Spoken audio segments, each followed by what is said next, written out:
በሰባተኛው ሀገራዊ ምርጫ ድምጽ ለመስጠት መራጮች ተመዝግበው ጊዜው አብቅቷል።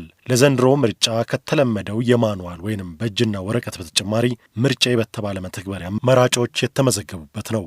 በዚህ በመራጮች ምዝገባ ሂደት ወቅት ከታዩና የኢትዮጵያ ብሔራዊ ምርጫ ቦርድም በተደጋጋሚ ህገወጥነቱን ሲገልጽ የነበረው የአስገዳጅ ምዝገባ ይገኝበታል። ቤት ለቤት እየሄዱ ካርድ እንዲወስዱ ማስገደድ፣ ይህን ካላደረጋችሁ ማህበራዊ አገልግሎት አታገኙም፣ ደሞዝ አይከፈላችሁም የሚል ማስፈራሪያ እንደነበር ቦርዱ አሳውቋል። ይህንን የመራጮች ምዝገባ ወቅትን የፖለቲካ ፓርቲዎች እንዴት አገኙት? የተወሰኑትን ጠይቀናል። የቁጫ ህዝብ ዲሞክራሲያዊ ፓርቲ ሊቀመንበር አቶ ገነነ ገለቡ ምርጫ ቦርድ ከመራጮች ምዝገባ ጋር በተያያዘ ያጋጠሙ ሁኔታዎችን ተረድቶ ምዝገባው ተራዝሞ መከናወኑ የሚመሰገን እርምጃ መሆኑን አስረድተዋል። መራጮች ካርድ ለመውሰድ ወደ ምርጫ ጣቢያ ሲሄዱ ግን ተመራጮች ላይ ሳይቀር ከፍተኛ ተጽዕኖ ይደርስባቸው ነበር ብለዋል። እኛ አሁን ለምሳሌ እንደ ተመራጭ እኔ እጩ ነኝ የምርጫ ክልሉ ተወካዮች ምክር ቤት። ግን ሚያዝያ 10 ላይ አንደኛ እጩዎችን ለማስተዋወቅ ማኒፌስቶችን ለማስተዋወቅ የምርጫ አጠቃላይ እንቅስቃሴን በተመለከተ ከመራጮች ማለትም ከአባላቶቻችንና አመራሮቻችን እጩዎቻችን ጋር ከመራጭም ህዝብ ጋር ለመመካከር ስንወርድ ታሳቢ አድርገን የነበረው ካርድም አልወሰድንም አላወጣንም። ስለዚህ ያንንም ካርድ ለማውጣት ብለን ተንቀሳቅሰን ነበር። ግን ቁጫ ምርጫ ክልል እንደገባን እዚያው ዳና የሚባል ቀበሌ አለ። ከዚህ ማለፍ አትችሉም፣ አርማችሁን ይዛችሁ የቁጫ ህዝብ ዲሞክራሲያዊ ፓርቲ ተብለን በመንግስት የጸጥታ ኃይሎች ህጉ አይፈቅድም ግን ብለን ምንም ማድረግ ስለማንችል ተመልሰን የመጣንበት ሁኔታ አለ። ስለዚህ ካርድ ራሱ አልወሰድንም ማለት ነው። መራጭ ነን፣ ተመራጭም ነን፣ እንግዲህ መራጮችም ነን፣ ግን ካርድ እንዳንወስድ ተከልክለናል። በዚህ ልክ እየዘለቀ ከፍተኛ የሆነ የሂደት መበላሸት አለ ማለት ነው። የምርጫው ሂደት ከአሁኑኑ በእኛ በኩል የተበላሸበት ከፍተኛ ህጸጽ ያለበት ሆኖ ነው ያገኘነው። የቁጫ ህዝብ ዲሞክራሲያዊ ፓርቲ ይህንን በመራጮች ምዝገባ ወቅት ያጋጠሙትን ችግሮች ለማና ቤት አለ ምንስ መፍትሄ ያገኛልናቸው የፓርቲው ሊቀመንበር ይህንን መልሰዋል። ያልገባንበት ያልደረስንበት ተቋም የለም። የኢትዮጵያ ብሔራዊ ምርጫ ቦርድ ዋና ደንበኛችን ነው።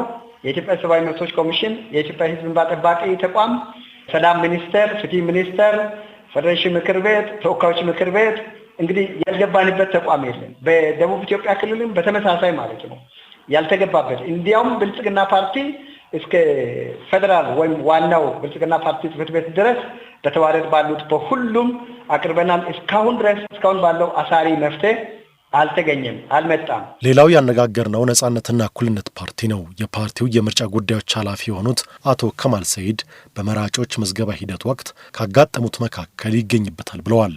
አካባቢው ሰላም አለመሆን እና የምርጫ ስራ ለመስራት ምቹ ያልሆኑ አካባቢዎች አሉ። ግጭት ያለባቸው አካባቢዎች የአማራ ክልል፣ ትግራይ ክልል፣ ኦሮሚያ የተወሰኑ አካባቢዎች። እነዚህ አካባቢዎች ላይ እጩ ማቅረብ ከዛም በኋላ ስለ ካርድ እንዲያወጣ መቀስቀስ ምናምን ትንሽ አስቸጋሪ የሆነባቸው ሁኔታዎች አሉ። ነገር ግን በማህበራዊ ሚዲያ የምንችለውን ስናረቅ ቆይተናል። ሌላው ደግሞ በገዢው ፓርቲ በኩል ያው የመንግስትን በጀት በመጠቀም ሰራተኞችን ሙሉ በሙሉ ስራ አቁመው ካርድ ሰዎች እንዲያወጡ እንዲያደርጉ ማድረግ፣ በየቤቱ እየሄዱ ካርድ ውሰዱ ማለት በካድሬው በኩል በሰፊው ነበረ። ይሄ እንግዲህ ለወደፊቱ መታረም ያለበት በህዝብ የስራ ሰዓትና ገንዘብ እንደዚህ ማድረግ ሌሎች ፓርቲዎችን የሚጎዳም ስለሆነ ኢንዳይሬክትሊ ብልጽግና መረጡ የሚል መልእክት አይነት ስላለው መታረም ይኖርበታል የሚል እምነት አለኝ። አጋጥሟቸዋል፣ አይታችኋል? ይሄንንም ሪፖርት አድርጋችኋል? እናንተ አድርገናል። አዎ በተለያዩ አካባቢዎች አይተናል። በግልጽ ነው የሚታየው። እኔም ራሴ መንግስት መስሪያ ቤት ሄጄ ነበረ። አንዳንድ ቢሮዎች ላይ ሙሉ በሙሉ ሰው የሌለባቸውን ቢሮዎች ታዝቤያለሁ። እኔ ራሴ አገልግሎት ሄጄ የት ሄደው ነው ብዬ ሳጣራ ካርድ እንዲያወጡ ሰዎች ለማድረግ በየቦታው እንደተሰማሩ ግልጽ ነው ማለት ነው። ይሄ የትኛውን ቦታ ከክልሎችም የሚደርሰን ነው። ነጻነትና እኩልነት ፓርቲ መራጮች የምርጫ ካርድ እንዲወስዱ በምርጫ እንዲሳተፉ ባደረገባቸው ሂደቶች ግን ከፍተኛ የሆነ ችግር እንዳላጋጠመ የፓርቲው የምርጫ ጉዳዮች ኃላፊ ያስረዳሉ። አንዳንድ ቦታዎች ላይ ቅስቀሳ ሲያደርጉ አባላት በየቦታው እየሄዱ አንዳንድ በታች በተለይ ታችኛው መዋቅር ላይ ያሉ ትንኮሳዎች አንዳንዱ የታሰሩም ምናምን አሉ። ግን ወዳውኑ እየተነጋገርን ለምርጫ ቦርድም ሪፖርት እያደረግን ወዳውኑ የመለቀቅ ነገር አለ። ግን ብዙ አይደለም፣ የተወሰነ አጋጥሞናል ይሄ። ከዛ ውጭ አዳራሽ እኛ በነጻ ፈቅደውልን ያረግናቸው አዳራሾችም አሉ። ብዙ ችግር አልገጠመንም። እውነት ለመናገር እዚህ አካባቢ ጥሩ ነገር ነው ያለው። የኦሮሞ ነጻነት ግንባር በበኩሉ የፓርቲው ተመራጭ የሆኑ ሰዎች ሳይቀር የምርጫ ካርድ እንዳይወስዱ ክልከላ ሲደረግባቸው እንደነበር አንስቷል። የፓርቲው የህዝብ ግንኙነት ኃላፊ አቶ ለሚ ገመቹ የመራጮች ምዝገባ ሂደቱ አስቸጋሪ ነበር ብለዋል። የመራጮች ምዝገባ አንዳንድ ቦታዎች ከነጭራሹ ሳይጀመር ያለቀበት ሁኔታዎች አሉ። እታች መዋቅር ላይ ያሉት የመንግስት አካላት ካርድ አሰጣጥ ላይ ያለው የምርጫ አስፈጻሚዎች አንዳንድ ቦታዎች ከነጭራሹም የተዘበራረቀ ሁኔታዎች፣ እንደዚሁም ደግሞ ለተቃዋሚ እጩዎች የካርድ መስጠት ክልከላ ሙሉ የነበረበት ሁኔታዎች አሉ። ለምሳሌ ግንደበረት ላይ የነበረ በአብዮተታ ለምርጫ ቦርድ አስገብተን ተመላልሶ ራሱ የመራጭነት ወረቀት ያገኙበት ሁኔታ አለ።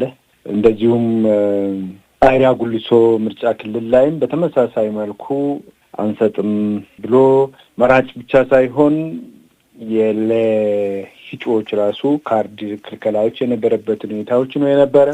አንዳንድ ቦታዎች ደግሞ የተሻለ አለ። እጩና እጩ ብቻ በጋ በመገናኘት ስለተገናኙ ደግሞ ታስሮ የሚወጡት በየቦታዎች ያሉ ደጋፊዎች አሉ፣ ማስፈራራቶች አሉ። እኒህ ውስጥ ነው እንግዲህ የምርጫ ካርዱ የተሰጠ። እንደዚሁም ስም ብቻ መዝግቦ ካርድን ክልከላ የተደረገበት፣ ካርድን ሰጥቶ ፎቶ ማንሳት የነበረበት ሁኔታዎች በተለያዩ ቦታዎች ምንሰማ ስሞታ ነው። የኦሮሞ ነጻነት ግንባር እነዚህን ያጋጠሙት ችግሮች በተመለከተ ምን መፍትሄ ወሰደ፣ ለማንስ ቅሬታውን አቀረበ ያልናቸው አቶ ለሚ ይህንን አስረድተዋል። አንዳንድ ቦታዎች የተፈቱበት ሁኔታዎች አሉ። የግንደበረቱን ምናልባት ስጋቶች የጣለበት ሁኔታ ነው ያለ፣ እሱ እንዳለው ነው። የአይራ ጉልሶ ላይ እንደዚሁ በተመሳሳይ መልኩ ተከልክሎ የተመለሱ እጩዎች ካርድ መውሰድ የተከለከሉ የምርጫ ቦታዎች ሂዶ እንዲወስዱት ምርጫ ቦርድም ሌሎች የመንግስት አካላትም እዛው በምርጫ ቦርድ ጋር በቅርበት የሚሰሩት ባደረጉት የወሰዱበት ሁኔታ ነው ያለው። ሙኔሳ ላይ ወደ አርሲ አካባቢም በተመሳሳይ መልኩ የተወሰደበት እርምጃዎች አሉ። እርምጃ የምንለው ችግሩ የተፈታበት፣ ያልተፈታም ደግሞ እንዳለ ይታሰራሉ። ወኪሎቻችንም የተስተዋልንበት ሁኔታ ነው ያለ። የኢትዮጵያ ብሔራዊ ምርጫ ቦርድ ከምርጫ ካርድ ጋር በተያያዘ በሰዎች ላይ የሚደረጉ ጫናዎች ህገወጥ ድርጊት በመሆናቸው በአስቸኳይ እንዲቆሙ በተደጋጋሚ ማስጠንቀቁ ይታወሳል። ድርጊቶቹ ካልቆሙ ምርጫ እስከ መሰረዝ የሚያደርስ ድርጊት ሊወስድ እንደሚችል ማሳሰቡ ይታወሳል።